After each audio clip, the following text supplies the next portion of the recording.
성경 말씀 마태복음 25장 1절부터 13절 말씀이 되겠습니다. 이 본문에서 13절 말씀만 봉독합니다. 그런즉 깨어 있으라. 너희는 그날과 그때를 알지 못하느니라.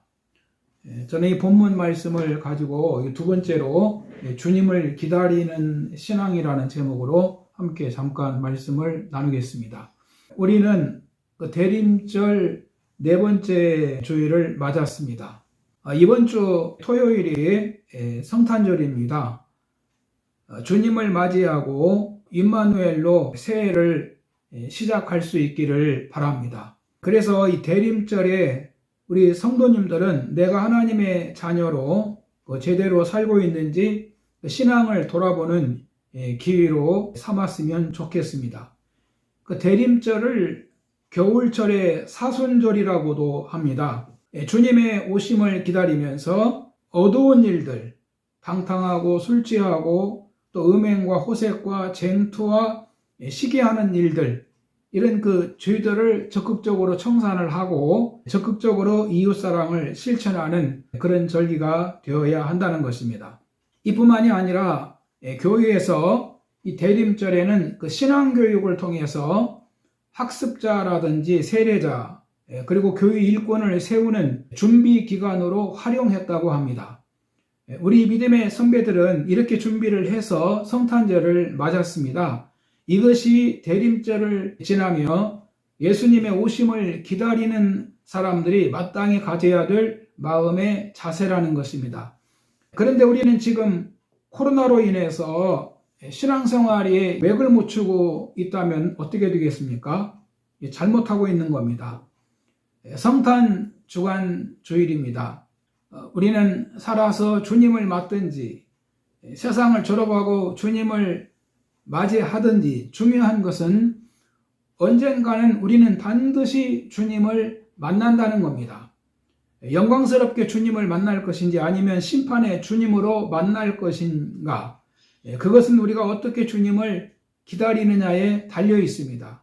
오늘 우리 성도님들 모두가 다시 오실 주님을 맞이할 준비를 어떻게 해야 되는지 본문을 통해서 몇 가지 은혜를 받고자 합니다. 첫 번째는 천국은 마치 등을 들고 신랑을 기다리는 사람과 같다라고 말씀합니다. 본문 1절에 보면 그때 천국은 마치 등을 들고 신랑을 맞으러 나간 열 처녀와 같다 하리니라고 말씀하십니다. 이 말씀은 우리 성도님들은 등을 들고 다시 오실 주님을, 예수님을 기다리는 사람들이라는 것입니다.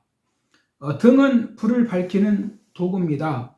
옛날에는 밤에 등이 없으면 움직이기가 쉽지 않았습니다. 밤에는 모두가 집에 등에 불을 켜고 살았습니다. 밤에 등이 없으면 사물을 알아볼 수가 없습니다. 예전에 시골에 전기가 없을 때를 생각해 보십시오. 밤에 하늘에 먹구름이 덮이면 얼마나 깜깜한지 말 그대로 칠흑 같은 어두움이 됩니다. 사람도 안 보이고 길도 안 보이고 옆에 무엇이 있는지 알 수가 없습니다. 그래서 이 등이 필요한 것입니다. 등이 없으면 아무것도 할 수가 없습니다. 오늘 이 본문에 보면은 열 처녀가 등을 가지고 있다고 말씀합니다. 그들은 등을 가지고 신랑을 기다리고 있다는 것입니다. 그러면 여기서 열 처녀가 가지고 있는 등은 우리에게 무엇을 의미합니까? 이는 우리가 신앙생활을 하는 겉모습이라고 할 수 있습니다. 우리가 교회 다니는 모습이 등일 수가 있습니다. 신앙생활을 위한 형식들, 의식 같은 것이 등이라고 할 수가 있습니다. 주일날 교회에 나와 예배드리는 모습이 등이라고 할 수가 있습니다. 여러분, 이 등도 여러 종류가 있습니다. 등도 모두가 같은 등이 아닙니다. 사이비 등도 있고 이단 등도 있고 타종교 등도 있지 않습니까? 불교, 유교, 이슬람이라는 등도 있지요. 이 등이라고 다 같은 등이 아닙니다. 등도 다릅니다. 아무 등이나 가지고 있으면 될까요? 이단이나 사이비 등 다른 등을 가지고 있으면 될까요? 안 되지요. 다른 등을 가지고 있으면 안 됩니다. 그리고 또 하나는 등이 좋아야 한다는 것입니다. 등이 부실해서 제 역할을 못하면 문제가 생기는 겁니다. 등 중에는 철이나 나무로 골격을 만들고 표면에 이 종이 같은 것을 바른 제등이 있습니다. 이동할 때나 바람이 불 때 불이 꺼지지 않는 등이 필요합니다. 코로나 바람이 불어도 세속과 죄악의 바람이 불어도 불이 꺼지지 않는 LED 등보다도 더 영구적인 등을 가지고 우리는 주님을 기다려야 하겠습니다. 두 번째는 슬기 있는 자와 미련한 자가 있다라고 말씀합니다. 본문 2절에 보면 그 중에 5은 미련하고 5은 슬기 있는 자라. 미련한 자들은 등을 가지되 기름을 가지지 아니하고 슬기 있는 자들은 그릇에 기름을 담아 등과 함께 가져갔더니 라고 말씀합니다. 10처녀가 등을 하나씩 가졌습니다. 그런데 5은 미련하고 5은 슬기 있는 자라고 말씀합니다. 미련한 자는 누굽니까? 등은 가지되 기름을 가지지 않은 자를 미련한 자라고 말씀하고 있습니다. 슬기 있는 자는 등에 기름이 가득 채워져 있는 사람입니다. 우리는 등에 기름이 채워져 있습니까? 아니면 그냥 등만 가지고 있습니까? 신랑이 신부를 맞으러 온다는 소식이 들리면은 신부는 빨리 등에 불을 켜고 맞이해야 됩니다. 그러므로 등에 기름이 떨어지지 않게 해야 됩니다. 그런데 이 지혜로운 5처녀는 등에 기름을 가지고 있습니다. 반면에 미련한 5처녀는 등에 기름이 없다는 것입니다. 신랑이 오는 소리를 듣고 등에 불을 켜고 들고 신랑을 마중 나가야 신랑을 만나는데 맞을 수가 없는 겁니다. 등은 있는데 기름이 없기 때문입니다. 등은 신앙생활의 겉모습입니다. 겉모습은 신앙을 가지고 있는 것처럼 보입니다. 요즘 새로 나온 전기 자동차가 있지요. 아무리 새로 나온 전기 자동차라고 해도 전기 충전이 안 되어 있으면 움직일 수가 없는 것입니다. 요사시 불을 켜고 신랑을 맞을 수 있도록 기름을 준비해야 된다는 것입니다. 정신분석학자인 프로이드의 얘기가 있습니다. 바다에서 배가 파손이 돼서 선원 한 사람이 파도에 밀려 어느 섬에 갇히게 됩니다. 섬에 사는 원주민들이 그를 발견하고 추장에게 데리고 갔습니다. 선원은 내가 이제 저들의 손에 죽게 되는구나 라고 생각을 했습니다. 그런데 뜻밖에도 그들은 그 섬의 임금으로 후대를 해줍니다. 섬에 표류하던 선원은 왕의 자리에 앉아서 권세를 누리며 살게 됐습니다. 그런데 시간이 갈수록 이상한 느낌이 들어서 하루는 그들에게 물어보았답니다. 그러자 그들이 하는 말이 이 섬에서는 1년에 한 번씩 왕을 세웠다가 1년이 지나면 그 왕을 다시 저 무인도로 보내서 그곳에서 죽게 만든다는 것입니다.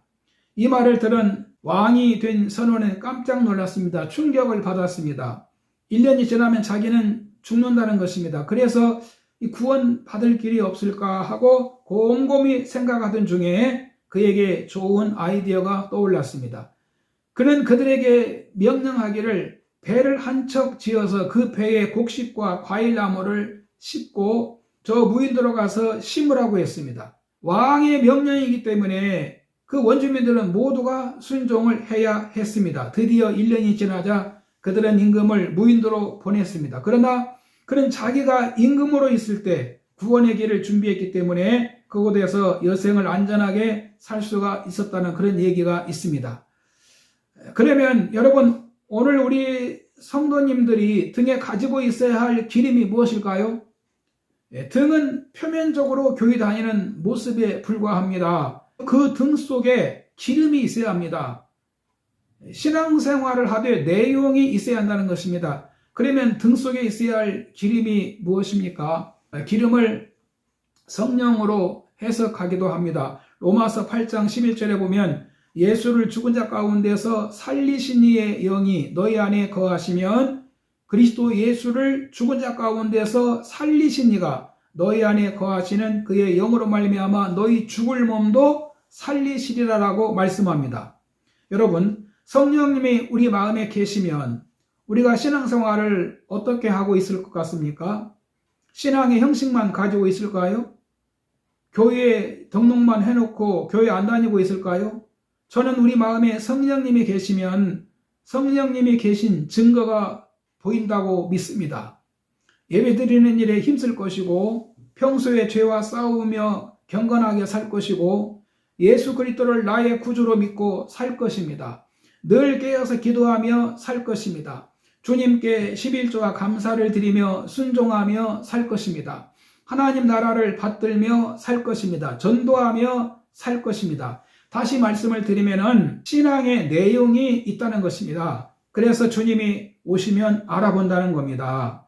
가을에 곡식을 거둘 때 쭉정이가 있지요. 껍데기는 있는데 알맹이가 없습니다. 쭉정이는 창고에 들어가지 못하는 겁니다. 우리 신앙이 쭉정이가 되면 안 됩니다. 세 번째는 항상 깨어 준비하고 살아야 됩니다. 본문 13절에 보면은 그날과 그 시를 알 수가 없기 때문이라는 말씀이 있습니다. 그날과 그 시는 예수님이 이 땅에 재림하시는 날을 말씀합니다. 주님의 심판의 날입니다. 그날이 언제일지 알 수 없기 때문에 깨어 있어야 한다는 겁니다. 다르게 말씀드리면 두 번 다시 없을 구원의 기회를 놓치지 않기 위해서 살아야 한다는 것입니다. 본문 5절에 보면 신랑이 더디오므로 다 졸며 잘세 밤중에 소리가 나되 보라 신랑이로다 맞으러 나오라 하매, 이 말씀에 보면 신랑이 더디오므로 신랑이 늦게 왔다는 것입니다. 들러리 처녀들이 신랑을 기다렸습니다.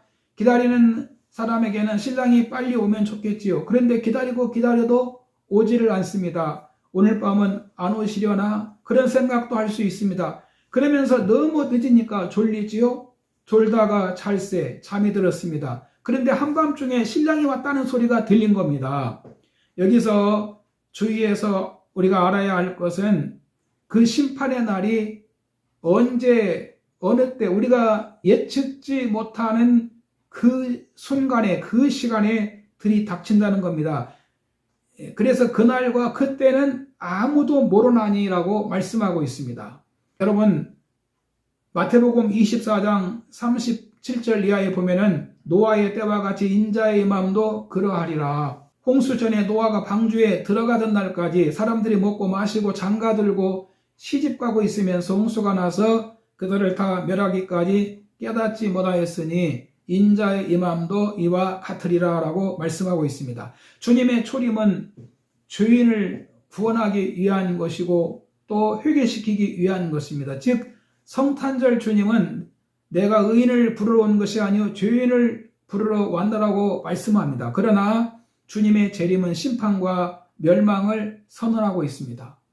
마태복음 3장 12절에 보면 손에 키를 들고 자기의 타작마당을 정하게 하사 알곡은 모아 곡간에 들이고 쭉정이는 꺼지지 않는 불에 태우시리라라고 말씀합니다. 목자가 양과 염소를 가르듯이 하신다는 겁니다. 그래서 양은 천국에 염소는 영벌에 들어가리라고 말씀을 하고 있습니다. 그러므로 우리는 그때와 그 시를 알 수가 없기 때문에 항상 깨어서 살아야 됩니다. 결론입니다. 우리는 예수님께서 가르쳐 주신 이 열처녀 비유를 상고해 보았습니다. 이번 주는 성탄절이 있는 주간입니다. 만왕의 왕 예수께서 이 땅에 오셨을 때 사람들은 예수님을 알아보지 못했습니다.